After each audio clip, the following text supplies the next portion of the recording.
everyone, and welcome to episode 408 of the MTGGoldfish podcast. I'm Seth, probably better known as Saffron Olive, and we have the full crew here this week, kicking things off with the owner of MTGGoldfish, Richard. How are things this fine Monday, Richard? Hey Seth, still recovering from a cold. Hope my voice makes it through the podcast, but otherwise we're good. Oh, you've been dealing with that for a while, so yeah, hopefully you're on the mend. This is terrible. Avoid COVID. Get toddler. Get a 2-week cold. Get a random cold that's like horrendous. Yeah, maybe it's. Oh yeah. Well, hopefully you feel better soon. We also got another co-host in Krim. Good morning, Krim. How are you today? Yo, I am still dealing with my cold, so I don't know if it's the same one that Richard got, but this is only furthering the theory that I am Richard's son. Oh, well, thankfully I don't have a cold, so I'm the only healthy one on the cast, I guess, this week. But we got some interesting topics to talk about today. We finally had some pretty meaningful paper Magic play with the RCs, I guess they are now regional championships, which are kind of like pro tours or the biggest feeders into the pro tours into worlds. So old GPs maybe, but they only happen a few times a year. But anyway, big Pioneer tournaments to talk about. 2 of them, one in Europe, one here in the US. So we're going to talk about that. Then we also had just some weird news. There was some Secret Lair cheating / disqualifications that happened at one of these events. There was a cease and desist for a custom cards like we wanted to talk about, and we also got some Jumpstart spoilers that we might get into, and then answering your fish mail questions. So that's the overview for today.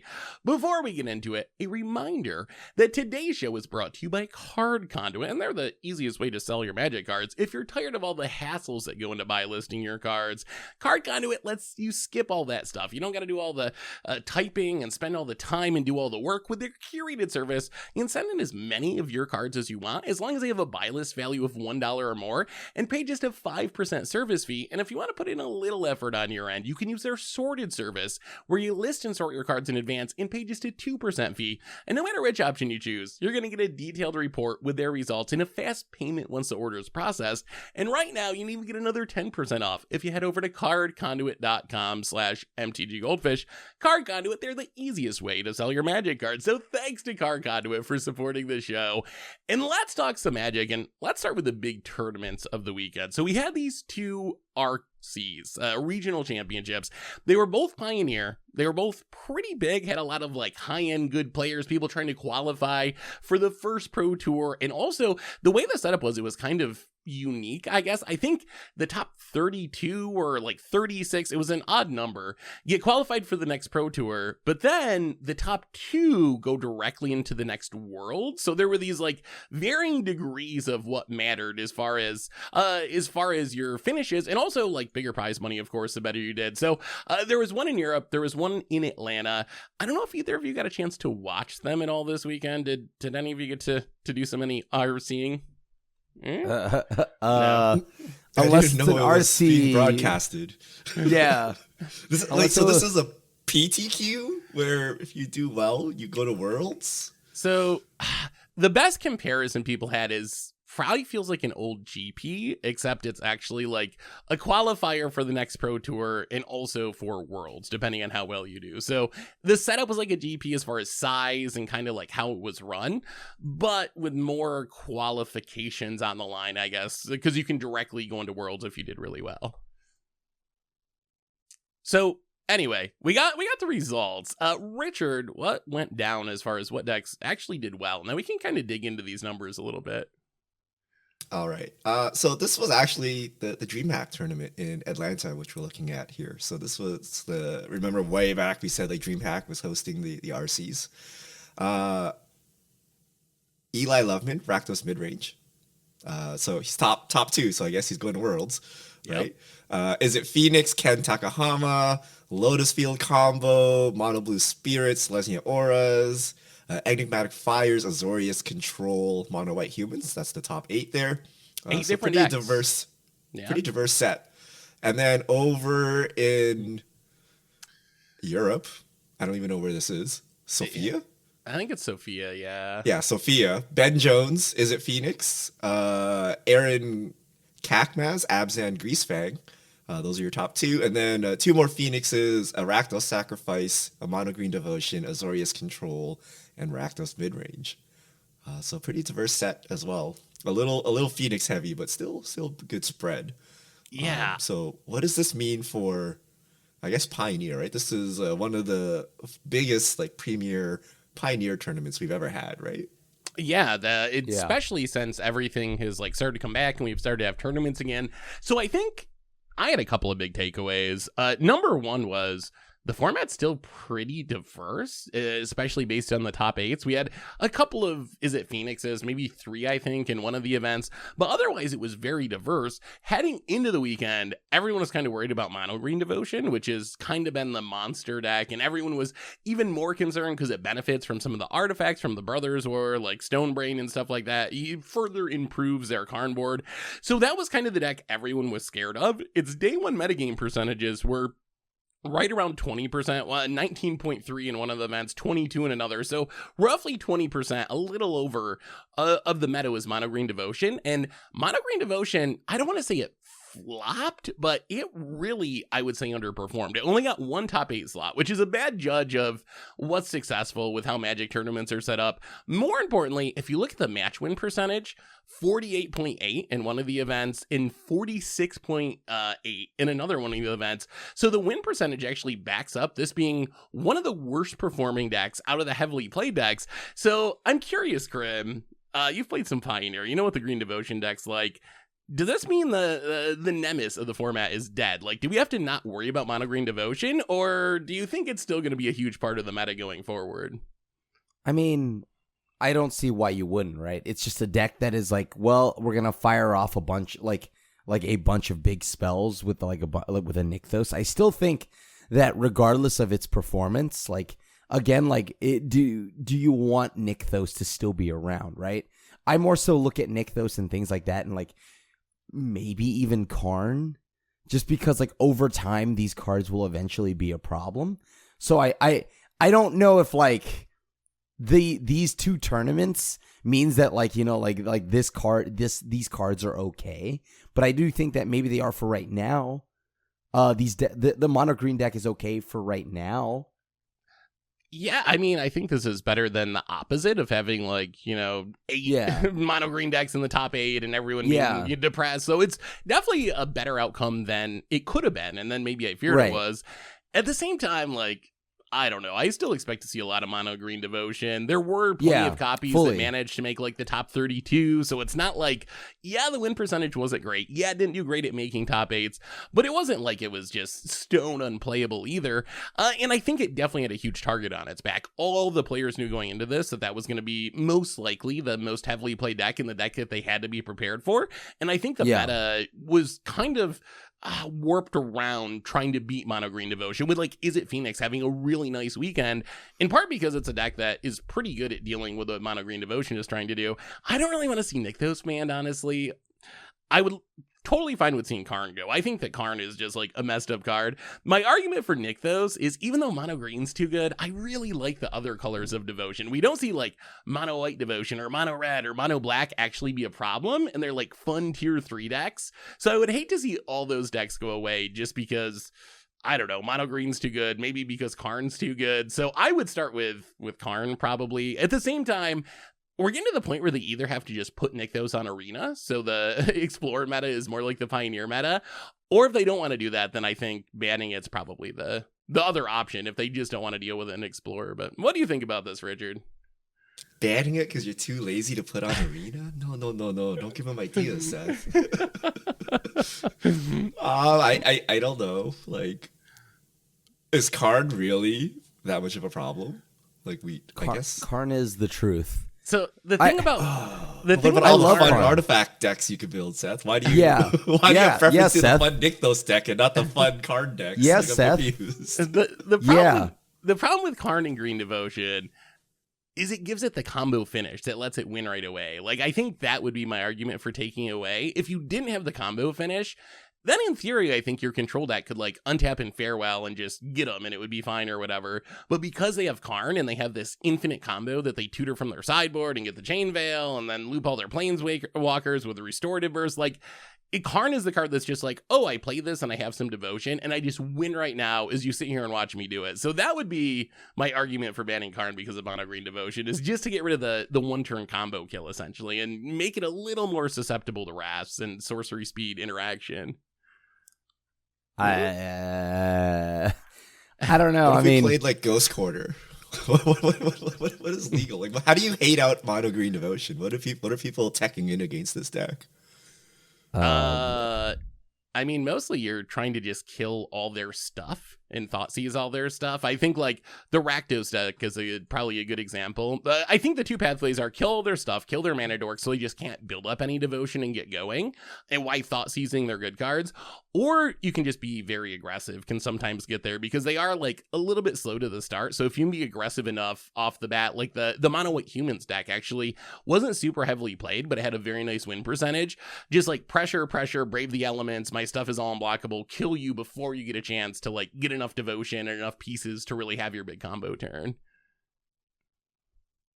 So yeah, I mean, I think you just leave the deck. I mean, it was overrepresented at the two tournaments. It didn't do particularly well. Like, if you want, people can tech against it, but I don't like the solutions you provided, Seth, don't sound like main deck graveyard hate, right? They sound like viable Magic strategies. So I don't think this is too meta warping. Like, you're not playing weird stuff just to deal with this deck.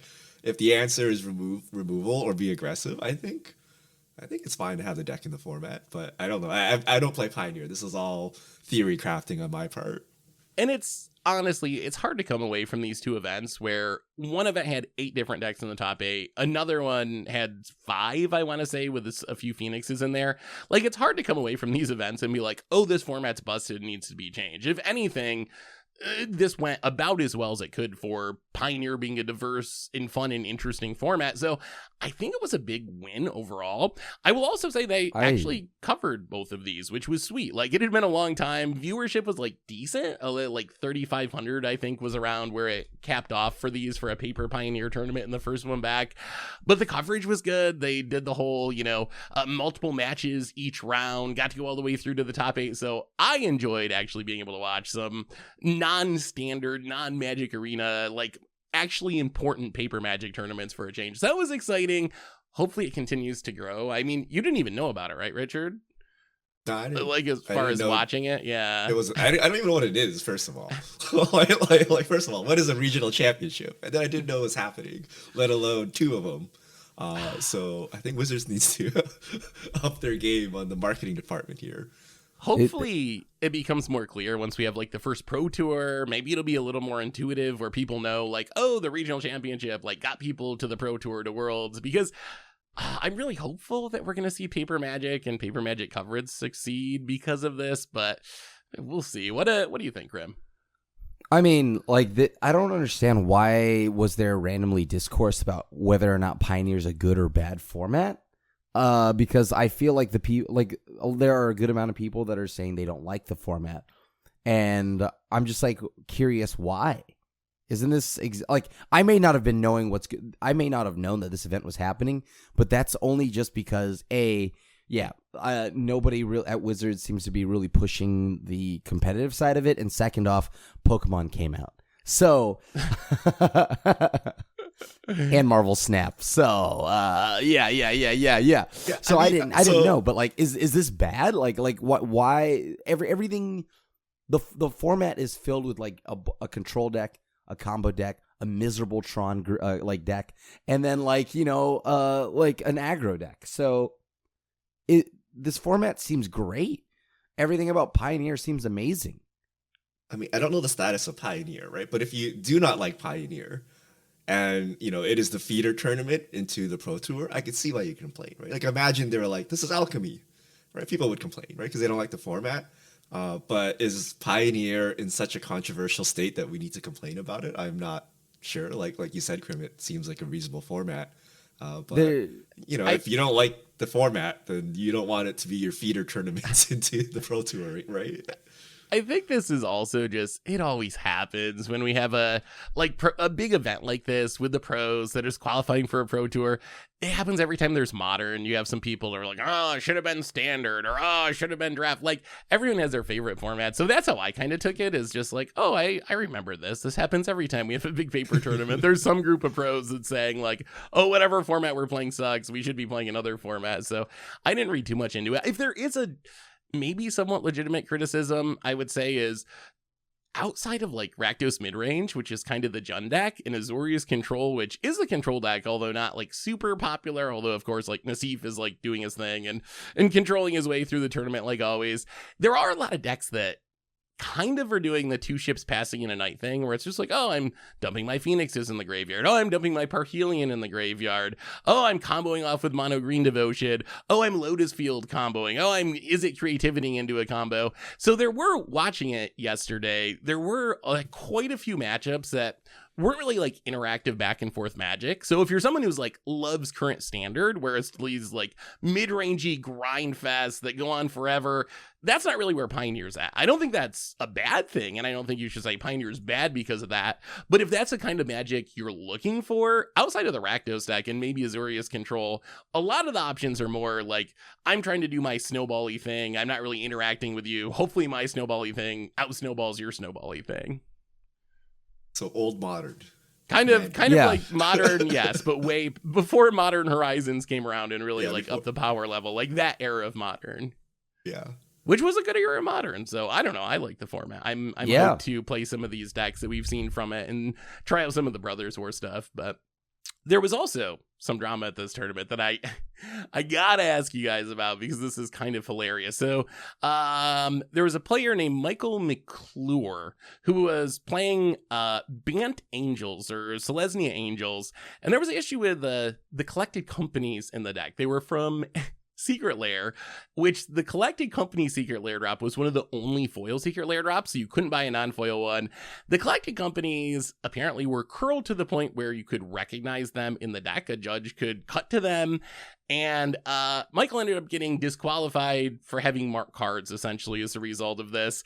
There were a few other foils in the deck. I don't know, you saw the picture, Richard. What do you think about this deck? Was this a blatant case of cheating?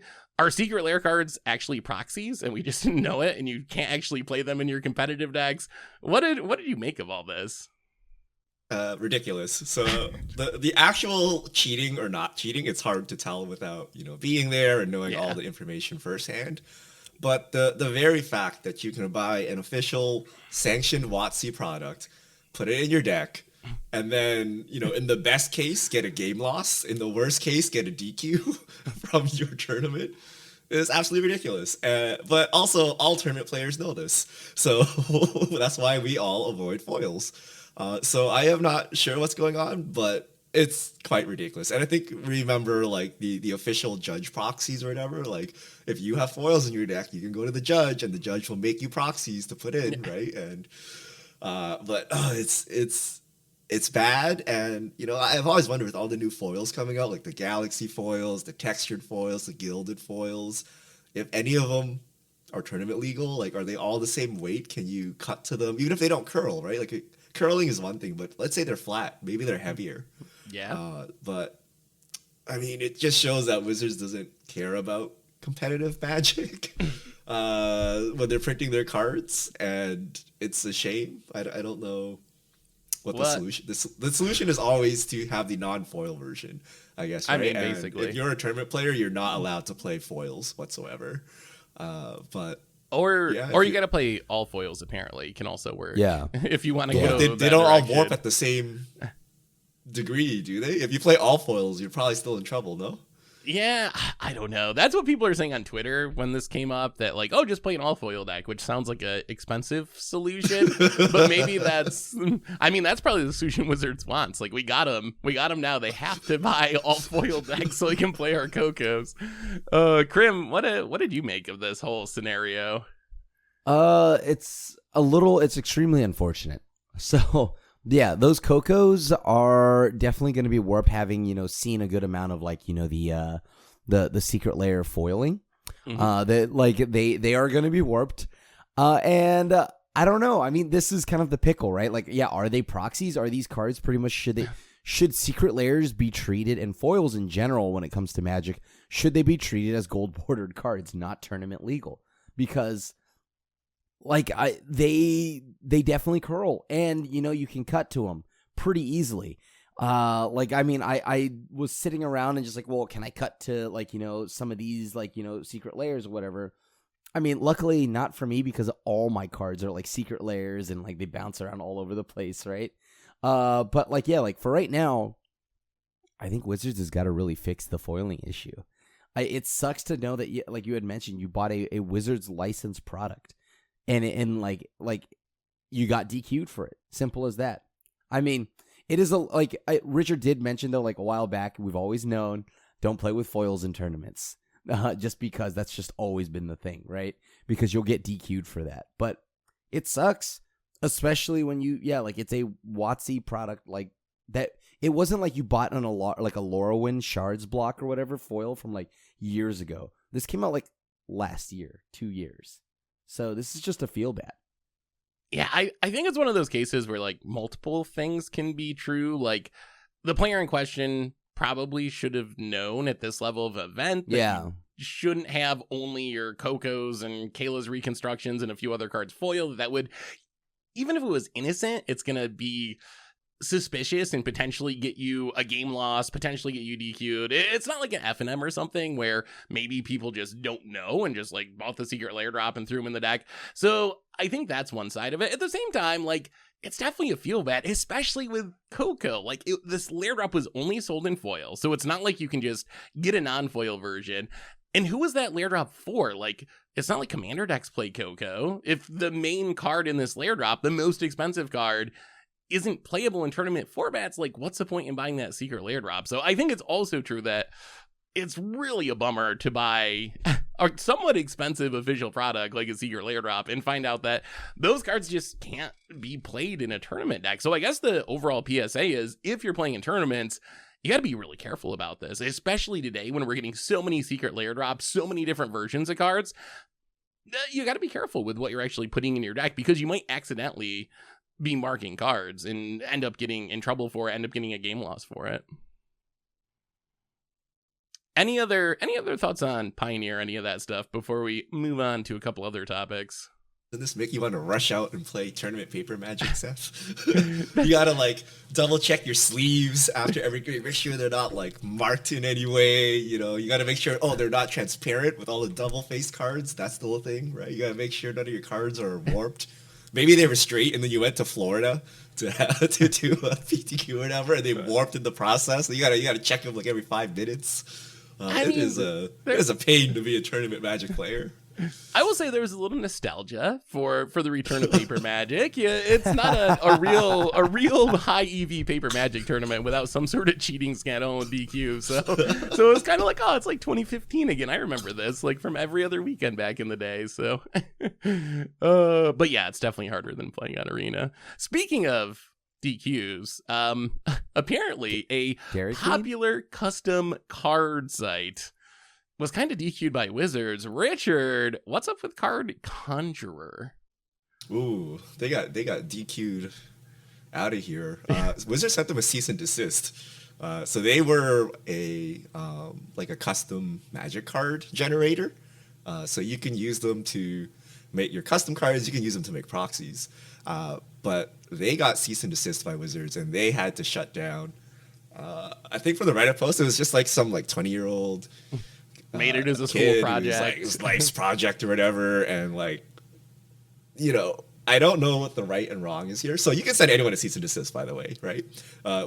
If you want to know who's actually right, you got to battle it out in court. And who's going to battle it out in court with Hasbro? Nobody, right? So this is a death sentence for you if you get this. That's the foot down on ambiguous cards. When you see like a Secret Lair, or you're in the custom card Magic subreddit and you're like, is this a real card or is this not a real card? No idea anymore. Wizards doesn't like that, right? So they're going after, I think this is one of the most popular ones. At least people really liked it. Yeah. I haven't used it, but people like its user interface or like how you can make cards or whatever.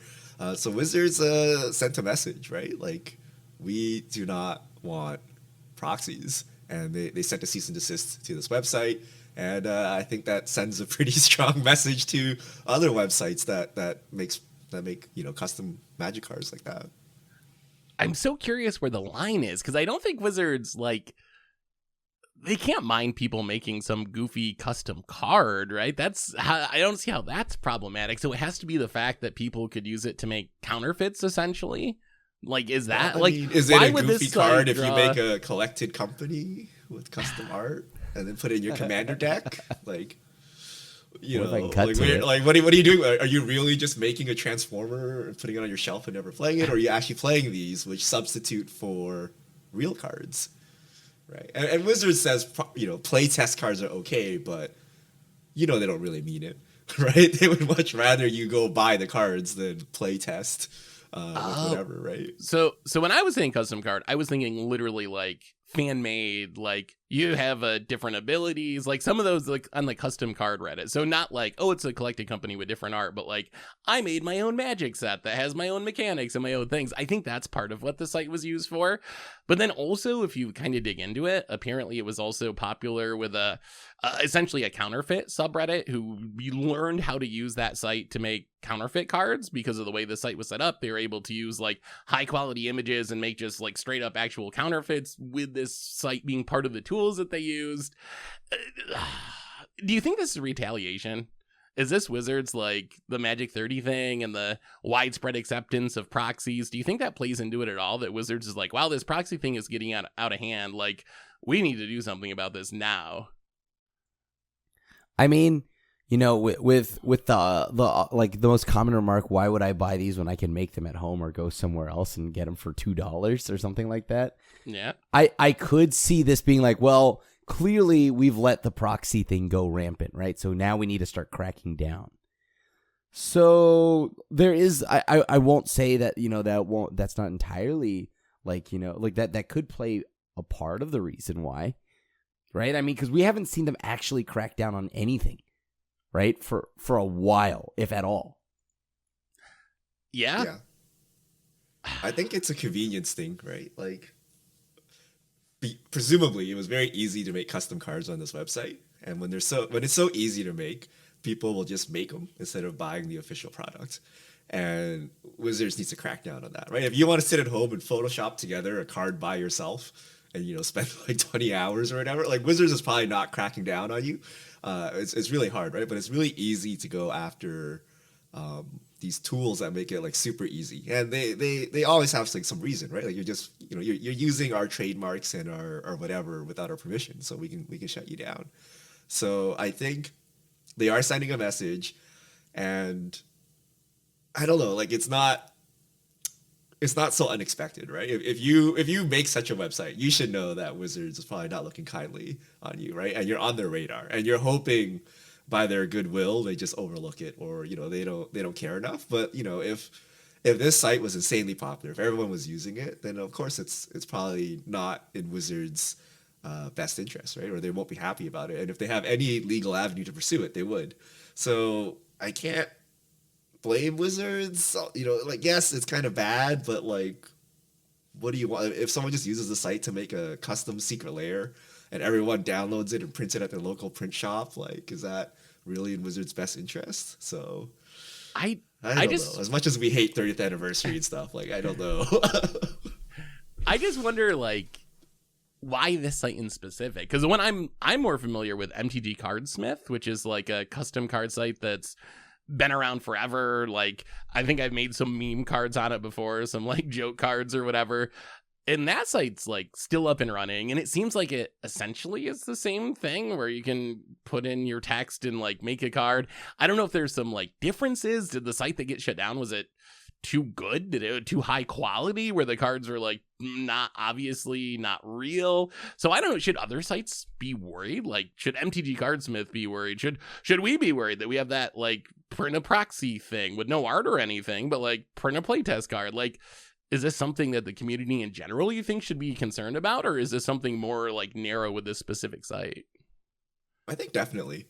So I remember way back there was, I think it was like MTG Images or something. It was basically like an API that just vended out high-res images, like card images, for people to use on their website.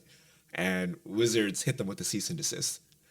All right. And I think the theory is if you get high-res card images, you can just take them to the printer, right? If you notice, when we get preview images, like on the official Wizards website, they're like, you know, tiny. They're like stamp size, right? Because that way, if you blow it up and print it, it's going to look horrendous, and then it's very obvious it's a counterfeit. But then like Scryfall comes along and puts up like high res scans of like literally every card in existence, and then Wizards like, you know, let it slide, right? And maybe at this point, like they're too big. Like if Wizards went after Scryfall, like people would be so mad. Would be very upset, right? So maybe Wizards kind of like, you know, let them get too big, and then now they can't do anything about it. So it could be that. It could be that, you know, maybe MTG Cardsmith is battling Wizards right now, but they're in a legal battle and it's not public. Or it could be Wizards had budget to go after one site and they went after one site. Like, you don't know, right? Or it could be this was the best site, or maybe the newest site, right? So that if it went down, people wouldn't be as upset. So it sends a message without kind of awakening the entire mob. So it could be a multitude of reasons, but I mean, anyone who makes anything related to Wizards IP is at risk, no matter like how good you are. I think there was like some Dungeons and Dragons thing that happened. I mean, gotta ask Tomer, but like there was some like beloved Dungeons and Dragons thing that, you know, was okay for a while and then suddenly it was not okay. But yeah, I mean, and again, like they don't have to be right. They just have to have more money than you, right? Yeah. They just need to string you along for a very long legal battle, and you may be technically right, but you may not survive the battle, right? So definitely not financially, that's for sure, right? you never know, right? So it's hard to say who's right or wrong because you'll just never know the answer. You'll never see the conclusion of it. And I mean, Wizards probably technically could take down any site they wanted to, right? Like that is using their IP in any way. Like, could they? I mean, you probably know this better than me, Richard. If they wanted to, could they just like send us a cease and desist and be like, "Hey, you got our card images. Like those aren't yours. They could definitely send us a cease and desist, right? Now, whether a judge will uphold it is the question, right? Yeah. Whether what falls under fair use and what falls under copyright, whatever. Like that's what you have to battle out in court. But like, who can battle Hasbro? You know, even with the drop in stock price, Hasbro still has a lot of money. They got a lot of money, right? So it's kind of like Nintendo. Like I think Nintendo is like very famous for just going after content creators for no reason. Like who's gonna battle Nintendo? Like you just kind of just lose, right? So that's that. So if they decide to do it, they can do it. It's one of those things where even if you win, you lose, basically, because just the expense associated with it. So it's just usually not worth it. But, well, I guess people are going to have to find other places to make their custom cards, I guess, moving forward. Krim, any other thoughts on any of this? No, it's just sad. I like proxies. Well, let's move on then and talk a little bit about Jumpstart. So we're back into spoiler season, sort of. I think the official start I heard was tomorrow, but we've been getting a lot of previews already. So Jumpstart, if you're not familiar with it, this is not the one that comes with every set that are basically theme boosters rebranded. This is like the real quote-unquote Jumpstart, where you get one once a year and you shuffle two packs together. Each pack has a theme. You play with those packs. So let's talk about a few cards. Richard, what stood out from the set that we've seen so far, spoiler-wise? Okay. First of all, I just want to give a general impression. This is the Weeb set. I don't know why there's like so many random anime random. I don't care why. Like spells, like Spell Stutter, Sprite, Mirror Image. Like these reprints just suddenly have anime art, and we talked about Karn before, but no one mentioned this or branded it as such. But here we are. So just a heads up, if you want some anime art of some favorite cards, take a careful look at the reprints because you might get one. But moving on to new cards. We have a legendary rabbit wizard, Preston the Vanisher, 3 and a white, 2/5. Whenever another non-token creature enters a battlefield under your control, if it wasn't cast, create a token that's a copy of that creature, except it's a 0/1 white illusion. 1 and a white, sacrifice 5 illusions, exile target non-land permanent. Oh, this card is so sweet. I absolutely love this card. This is like Blink Panharmonicon. It's like for your Blink Commander decks.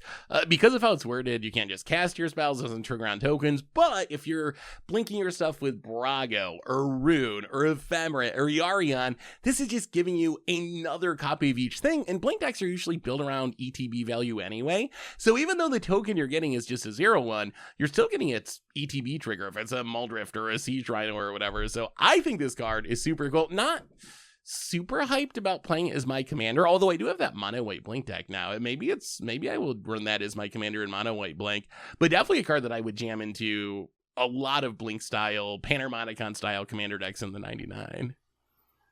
Oh, it's so cool. I have a question. Yeah. Like what plane are we on? What's going on? Like why is there a rabbit wizard like conjuring stuff out of a hat? And Jumpstart anime girls running around. Like what the heck's going on? Jumpstart usually I don't think has a very coherent theme. I think like the individual packs are themed with themselves, but I don't think the entire set has a theme. So who knows? I have no idea where the rabbit wizard Preston comes from, but it is a neat design. All right. Speaking of cease and desist, pirated copy for the blue. It's a shapeshifter pirate. It's a 0/0. You may have pirated copy enter the battlefield as a copy of any creature on the battlefield except it's a pirate in addition to its other types. And it has, whenever this creature or another creature with the same name deals combat damage to a player, you draw a card. So a clone. This is that, like draw like a Shadow Mage Infiltrator clone. It's kind of cool, right? Like I like that, and I like the name mostly. I don't think it's like better than any of the other clones, but like it's definitely got a lot of fun attached to it. I mean, it seems good for pirate decks. I think maybe this is a bit of a plant for going back to Ixalan next year, where we're probably going to get more pirate support. Like, being able to copy a good creature and turn it into a pirate actually seems pretty important for pirates, because most of their creatures are pretty bad. And I like the ability of just, like, being able to draw a card, sweeten, like, persistent petitioners, get them with the card advantage. Like, it turns into, like, a super Toski if you're playing all persistent petitioners, but I don't know. I mean, who okayed this, man. Like, so you're telling me the pirated copy is better than the original? So you're telling me I don't know. I should avoid tournament legal stuff and just get the pirate. Like, what? What is going on here? Did they really have to go with this theme? Yeah, they're trying to get you to buy 30th anniversary edition because those moxes are better than the originals. I think that's the message this is sending subliminally. But so if you copy, so aside from petitioners, if you copy a token, does a token work? Do tokens have the same name? The token's name is just like soldier, whatever, or bird, or whatever, right? So it should work with a token deck as well. Okay, so then you can go ham. You can build your own Toski here. I mean, 5 mana is a lot for a clone, but if you can build your deck so you can get some card advantage out of it, I think it might be worth it. But more importantly, that mirror image anime art is dope. right, Richard? Yeah. You know it is. I don't know about like random. The spell stutter sprite? Oh, dude, sign me I'm thinking up. like Marvel Snap here. So we have the anime variants. Are we gonna have some like pixel variants and some baby variants? Like, I am trying to get an all pixel variant deck. Okay, so yeah.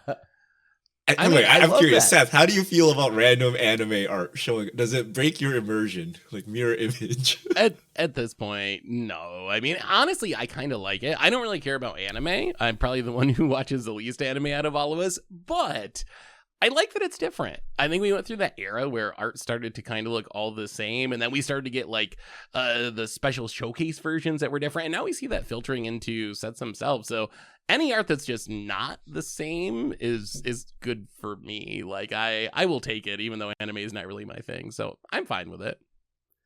I mean, but why Seth, is it mixed in? I don't know. I don't believe that, Seth. I feel like how much you choose to ignore anime. I think you secretly watch a lot of anime. You just don't want to share with us. Wow, dude. So Seth's actually reverse psychology. He loves these anime artworks. He wants only anime art in Magic. That nailed it. Exactly that. Yeah. Seth's actually got a huge X-Men tattoo on his back. Yeah. I mean, why do you a room Just give full him of another anime, week of Snap. He'll convert. yeah. Speaking of which, where's the comic book art? We haven't had comic book art on Magic cards. Yeah, Ooh, that's kind of sad, but I'll take more anime art in place of it, for sure. All right, next card. Ashcoat of the Shadow Swarm, 3 and a black, 3/4, legendary creature, Rat Warlock. When it attacks your block, other rats you control get +X/+X, where X is the number of rats you control. At the beginning of your end step, you may mill 4 cards. If you do, return up to 2 rat creature cards from the graveyard to your hand. This card is really good, but it supports a pretty underpowered tribe. But like, it's everything that you would want. Like, it's card advantage, another commander that generates card advantage. It pumps your team. Like, rats are pretty good at going wide. You're going to be able to make a huge board if this gets in one attack, stick a Greaves on it or a Boots on it, and just like smash people to death. So I feel like this is far and away the best rat commander.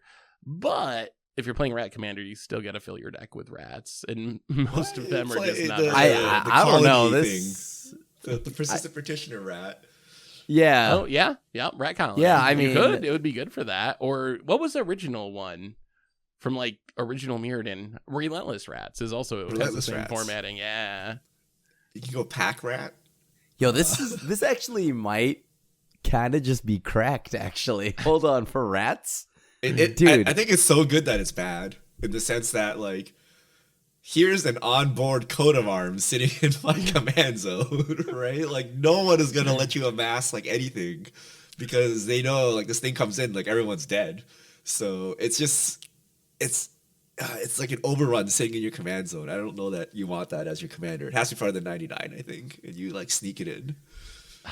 I feel like it's gonna feel bad when you play this as your commander because, yeah, like people, I think they might have to kill you because it's like, if you have like 5 1/1 rats, you're like, wow, lethal's on board. Yeah, you're dead. Deal with this player, right? Like you hey, I don't know. You kind of have to kill this Ashcoat player, right? And like, even if they're like, yeah, I'm just an all rat deck and I'm playing a bunch of like bad rats, it doesn't matter. I think you might have to die. Really though, like, I mean, maybe it is too good for its own good, really, because rats are not very powerful. Like, I don't think you can play rats and like support being arch enemy. The rats are just they're so bad. Like, outside of pack rat, you're really like the next best rat or whatever. If you look on EDH Rec, you're getting down to like bugler rats and cards like that. They are just ravenous rats. Like, you're filling your deck with like 2-mana 1/1s. But that's exactly what you want to do, right? Like, if you literally curve out, someone is dead, I think. If you like 1 mana, 2 mana, 3 mana rat, and then you have like a boots or something, like, I think someone's eating it, right? Yeah, someone will definitely die, right? Like, holy cow, like this is kind of cracked. But how do you hold up to the heat though if people realize it's broken? You don't. That's why this makes it bad, right? Like, your whole thing is a surprise factor of getting everyone with these like 1/1 rats, but then like your trap card is in the command zone. Everyone sees it. It's so like if Aetherize and Settle the Wreckage are obviously just there, right? It's like, oh. So maybe you got to stick with like Marrow-Gnar or something as your commander, and then just throw this in the 99. Maybe that's the best bet, and have it be a surprise if you did that. Yeah. Or just hope no one plays interaction, right? They see the rat coming and they're like, "Oh, that's it, dead. Right? You got me. Just get them." Oh, it does kind of make me want to build rats. I hope they add them to Magic Online. We'll see. But if they do, I would totally build a deck around this because it does sound fun. I thought the rats are actually kind of expensive. The relentless rats and the colony rats or whatever. All those cards are like $2 or $3 a piece, and if you need like 40 of them, like it really adds up. And you're buying such bad cards that you can only use in one deck. Okay, wait. How would you feel? How would you feel if you made 40 proxies of the rat and you had one real rat? And you're like, don't worry, guys, I own one real rat. Here's 40 proxies. Make the table figure out which one's the real one, you know? That was what I was doing on Card Conjurer, but then the site suddenly went down mid ratting, so now I got to change my plans. I was trying to proxy a pirated copy. I will say though, I know I'm jumping all over the place, but remember when people used to make like adjacent IP sets? Like they're like, oh, here's the Harry Potter magic set I made, or here's the Star Wars magic set. Yeah. Maybe that's no good anymore because you're like Universes Beyond. People might confuse them for real products, or like people are, it's. I think that's a problem with Universes Beyond now, right? That it's no longer cool, fun fan things. That people might confuse them for real products, or they might, interfere with the real products. So Universes Beyond might have something to do with this more than Magic 30th anniversary.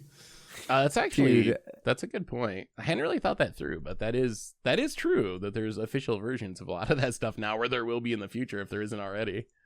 Yeah, like everything that I would ask to get altered might be a real thing now on a Magic card, right? Like I'm like, hey, we're never getting a Star Wars thing, or I would never imagine Star Wars or Transformers or anything like that, right?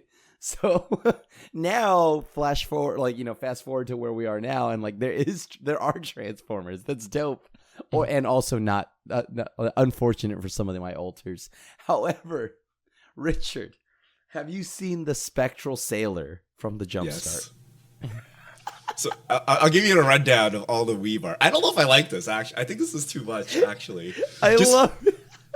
It's like we're like one step away from like questionable like playmat art that people are like, oh, is this appropriate for my local game store? But we got Balin Wandering Knight as a fox girl, Cold Steel Heart, Spectral Sailor as a as a girl in a sailor uniform. Did you see Magnifying Glass, Krim? It just came up right now. No, I did Magnifying not. Glass. I need to see this. Mirror Image, Yes. Flicker of Fate, Spellstutter Sprite. Yo, These are the like. There's so many that I think half the set is going to be anime art, and then Karn, of course. Dude, this set's gonna slap. Like, oh my god, there's a Karn liberated anime, but the Spectral Sailor is so funny to me because she's like. It's like every isekai anime, and it's just like, yo, that one time I was reincarnated as a pirate girl or something like that. She's got the leggings and everything, and I'm just like, yo, this is hilarious. I am loving this artwork. And the magnifying glass looks hilarious as well. I'm just the problem is these are specific cards. Like, we're never gonna play Magnifying Glass. They have to put on like Soul Ring or something so that you can actually like play these cards. Yes, like, Spellstutter Sprite's dope.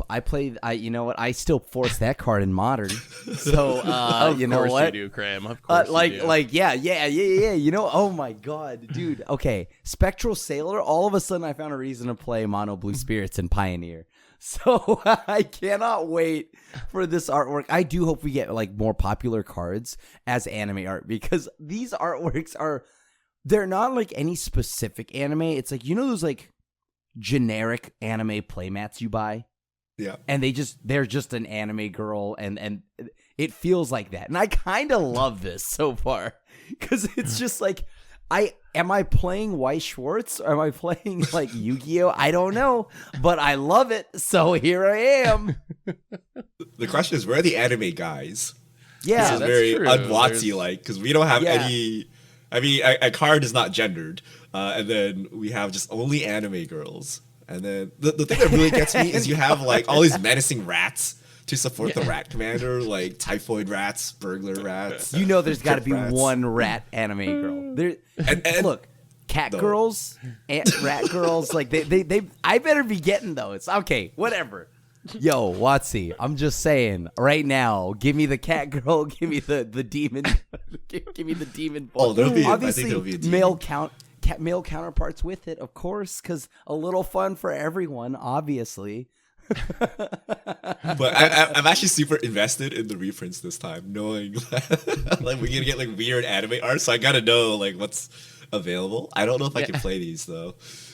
Oh yeah, man, Richard, you might get in trouble at your LGS. Yeah. anime, No, I mean the anime cards are art. unplayable. I'm like, I'm gonna play. Oh, I are see. you gonna like take out Worn Power Stone and put it in like magnifying glass just so you can have some anime art? I know Crim would, but Crim, yeah. Crim definitely would. you know, what if we wanted to actually try to win some games of Magic? I mean, I will say, I think the reprints have been impressive so far. Not art-wise. The art, you guys can debate that. But Walking Ballista, that's like $20. Karn, that's like $20. Vendilion Click, still like $10, $15. Kiki Jiki.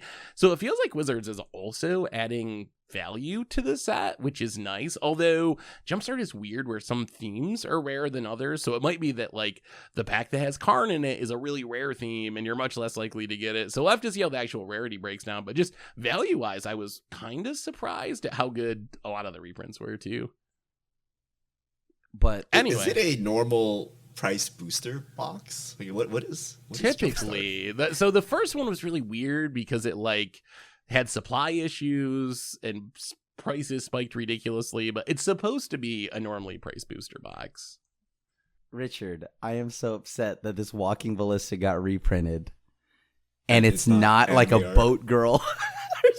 I thought it would like like a I robot. thought because Karn is here, I thought they would do it. Yeah, I thought we would have gotten an anime Walking Ballista. Oh. It's just like a robot girl. That's for the Secret Lair, Crim. You gotta wait. Oh, so I'm actually reading about Jumpstart 2022, and apparently anime is like a theme of the set. So if you buy a box, Yes. you get 24 packs, 20 cards in each pack, and you're guaranteed at least one anime-inspired card in every pack. So this is like the God, special yes. slot of this is Yes. like you get an anime card every pack. Wait, dude, hold on. Is this potentially foreshadowing that they've been listening to my desperate cry that we're going to get a Magic the Gathering anime? I mean, we Maybe already that's the had Netflix it show. I'm Maybe hoping it's actually so. an anime, yeah. because they already had the Kamigawa one animated by a legit anime studio in Wit Studio. So, yo, Magic, you're slowly diversifying. You're getting into that market. Hey, I'm just saying, if you weren't thinking about it, think about it now. Maybe make that anime happen. All right. Any other thoughts on Jumpstart stuff before we do a little fish mailing before we wrap up today? Do you think we get, and I just got to know, do we have any more reprints that are major, and will it be anime art? I mean, we're only on like day 0 of spoiler season, so we should have a lot of cards to go, and with an anime card in each pack, there's probably a decent chance that we get anime Jace or something ridiculous. Who knows? Oh, God, Who knows? I hope so. I hope so. God, Anime Nissa V2. Anime. Oh. Yeah. No, dude. No. Anime Carnage Tyrant. Ooh. Veil of the Summer, yeah. Dino, Girl. Let's go. If there are no guys in this set and a highly proportionate number, then this is gonna be very awkward.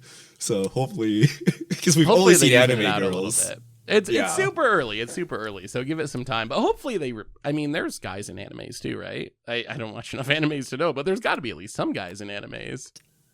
I don't know. You'll There- just have yes, to watch there it. exists there exist non-females Okay. in the world of anime. Yes, Okay, just some of this checking. feels so forced. Like, why is Magnifying Glass and why is Cold Steel Heart Anime Girl? Because you gotta I get one don't- in every pack.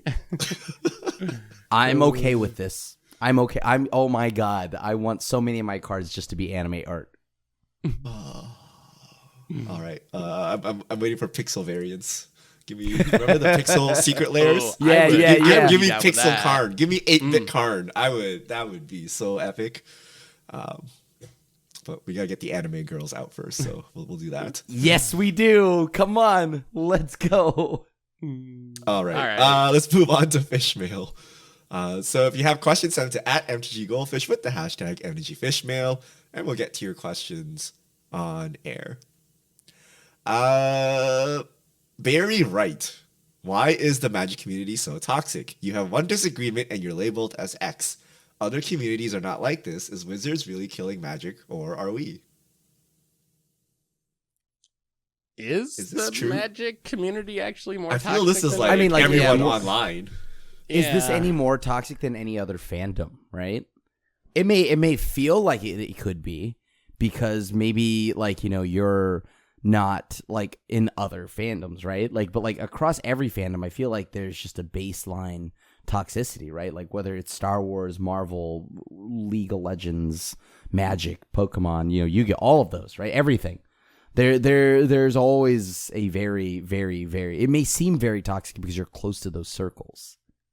In some ways, like, I think Magic might be better than some fandoms. I always thought as far as like gaming fandoms go, some of the stuff just like, if you ever watch the like worst Twitch clips of some streamers in other games when they like go off and just say horrible things on their stream, like if someone in Magic did that, they would like that would be a big deal and there would be huge like negative repercussions. So I don't know. I've never thought that Magic was more toxic than other similar fandoms, but is it, Richard?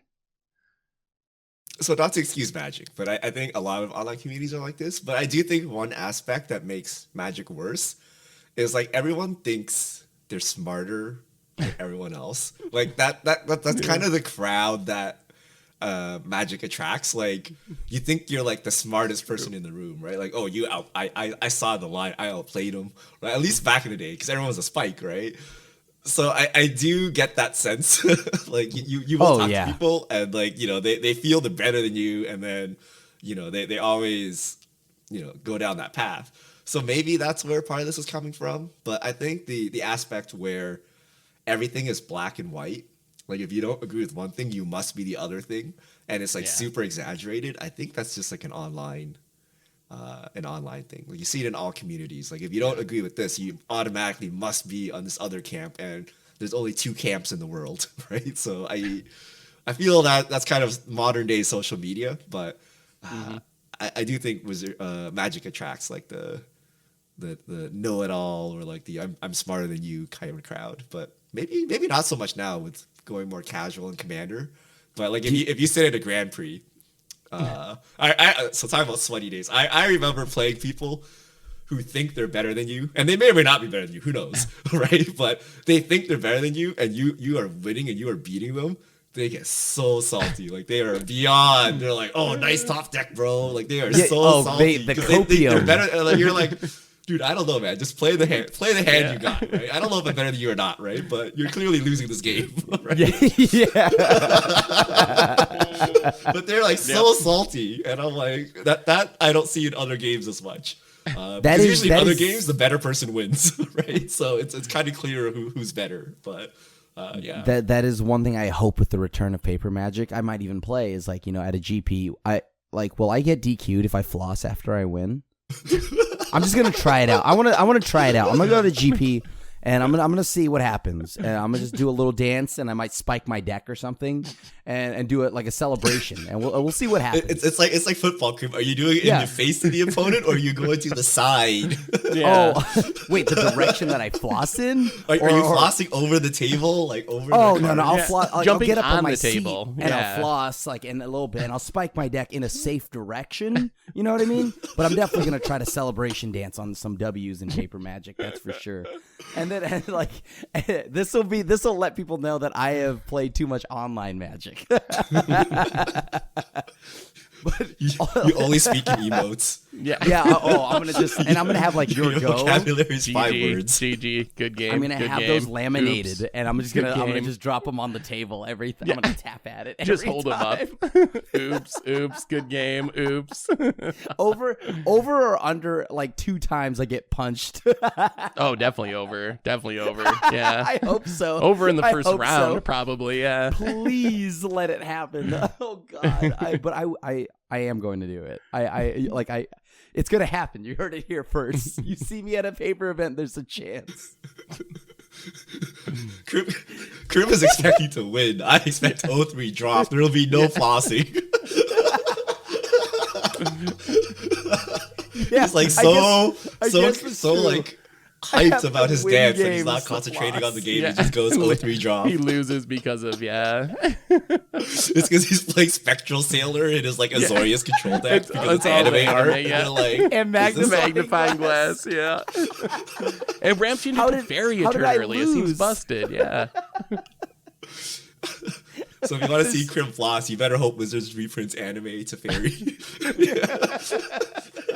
3 fairy as anime art. Otherwise, we're not going to see Crim win again. 11 vicious. With Magic 30th anniversary launching Friday and Blake stating that WotC has no intention on slowing down, do you think the average Magic player will eventually get priced out of the game? Is Magic only for whales now? So from the stream, that was a question that was brought up. And then Wizard said, nah, we're not slowing down. Yeah. What do you guys think of that? That like very direct response and like what that actually means for us? I'm hoping they still change their mind eventually and find more of a happy medium that works for everyone. You got to remember that this stuff is planned so far in ahead, a couple of years in ahead, that even if Wizards was like, oh my God, we need to change course, we need to print less things, it's going to take a while, I think, for that to filter through, unless they're going to waste work that they've already done and scrap sets that they've already designed, which just, I can't imagine them doing that. So I'm still hopeful that things will maybe turn in a slightly less product heavy way in the future. But yeah, I mean, I don't know. Isn't it like, I mean, maybe I'm out of pocket for this one, but like I've just stopped caring, right? Like if there's like, you know what I mean? Because like the thing here is I'm gonna get it whenever I get to it. Pokemon releases tough stuff all the time. Same with Yu-Gi-Oh! I have no idea when these products are coming out, what's coming out whenever. I'm just like, oh, there's a new set, cool. That's it. I just pick it up whenever I see it. So at some point, I think what's gonna happen is they aren't going to slow down, which is fine because I think they're trying to keep up with these other card games. What'll happen is just the player base will just eventually kind of be like me, right? Where it's like, oh, I have no idea what's coming out. I don't even know where we are in the release schedule. I'm just going to buy whatever comes out now, or like whatever's in front of me if it looks cool. And eventually what that means is every release will be less significant. And I don't know. I mean, I think that's what's going to happen. It's just like a lot of the sets it won't be like how we used to be, where it's like, oh my God, Avacyn restored, you know, everybody is going to join together for this because we're all on the same page. I see it more of just like, oh, this new set's coming out. I don't know. Sure, whatever. Maybe some people will be hyped. Is that good though? I mean, I also earlier this week I kind of tweeted about that, how I feel like a lot of the issues right now are Wizards wanting people to have that attitude that you were talking about, where like a lot of products come out and you care about the ones you care about and don't care about some. But I think like players are used to caring about all the products because it used to be like 4 standard sets a year and 1 round of commander decks. So we're in this weird place where Wizards is like trying to teach Magic players not to care about everything because there's too much that any person could possibly care about everything. And it's a big adjustment. It's a hard adjustment, I think, when you're used to like, oh, there's a handful of sets each year and everyone cares about all of them, to there's a handful of sets each month and you got to pick and choose which ones are going to get your attention and your money. I mean, yeah, like it is different as the Magic community, right? Because I mean, we've always had exactly like you had mentioned, right? The 4 standard sets a year and maybe some supplemental stuff.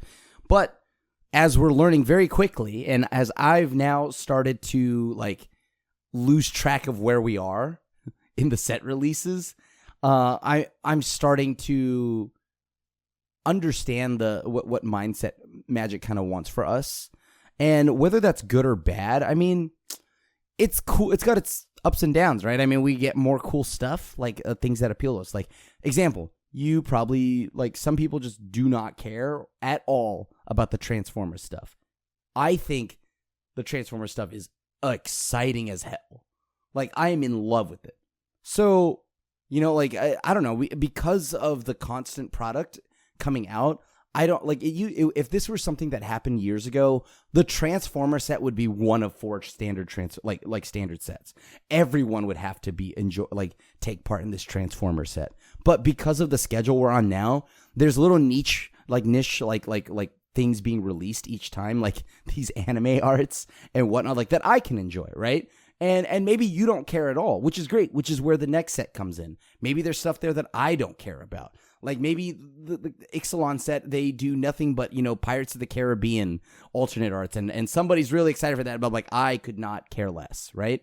So I don't know. I think this is kind of good in that there's just a lot for everybody in like Magic, and like Magic can be more than just it feels like Magic is becoming a bigger game when it comes to the universes, right? And it's almost like a universes beyond kind of thing.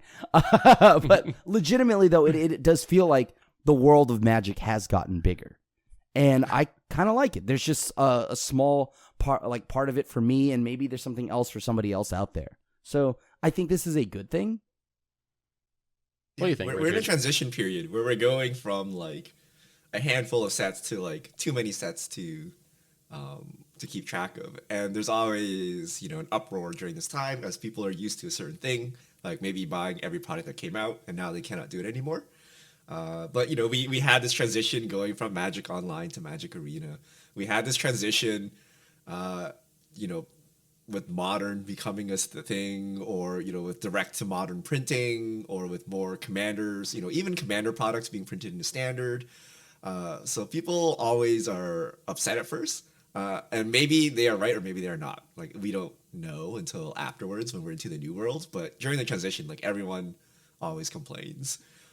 So it's clear that Wizards wants to just make an abundance of products, and then you choose which ones to buy.